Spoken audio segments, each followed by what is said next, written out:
নমস্কার বন্ধুরা, সবাই কেমন আছো? আশা করছি ভালোই আছো। আমি আজকে দেখো আমের আচার তৈরি করব। অনেকে বলে গুড় আম। তার জন্য একটা মশলাকে আমি ভেজে নেব প্রথমে।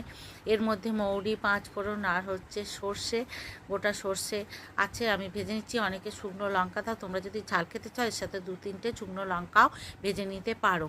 তা আমরা বেশি ঝাল খাই না, তাই জন্য দিনে এবারে একটু ভালো করে ভেজে নেব। ভেজে নিয়ে দেখো আর ভাজাটা হয়েই গেছে, এবার আমি তুলে রাখবো।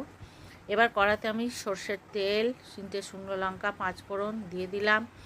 দিয়ে একটু নেড়ে নেব ভালো করে, গন্ধ বেরোনো পর্যন্ত।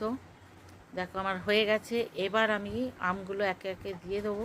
এই আমটা আমি কালকে কেটে নুন হলুদ মাখিয়ে একটু রোদে শুকনো করিয়ে নিয়েছি। আর কত টক জল বেরিয়ে গেছে। আর আমটা খুব সুন্দর, খুব টক যে তা নয়, মোটামুটি। এবার দেখো একটু আমি ভালো করে ভেজে নিচ্ছি।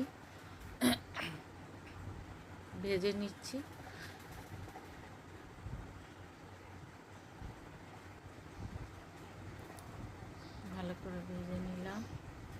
এবার একটু নুন দিয়ে দিলাম। নুন দিয়ে আবার একটু ভালো করে মিশিয়ে নেব। মেশানো হয়ে গেছে। এবার আমি গুড়টা দিয়ে দেবো।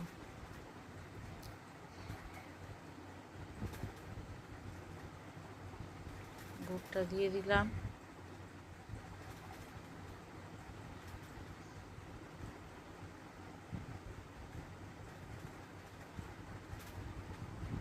দেখো এবার চাপা দিয়ে দেবো। চাপাটা খুলে দেখো টকবক করে ফুটছে আমটা।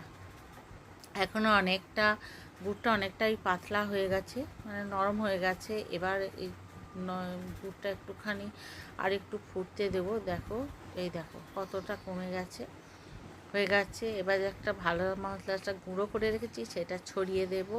আমার আম সেদ্ধ হয়ে গেছে, এবার ছড়িয়ে দিলাম।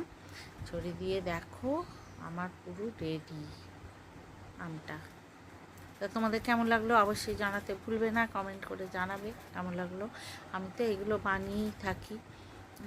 ওই কিছুদিন আগে যেমন কুলের করলাম, আজকে আমের করলাম। টাটা, সবাই ভালো থেকো, সুস্থ থেকো।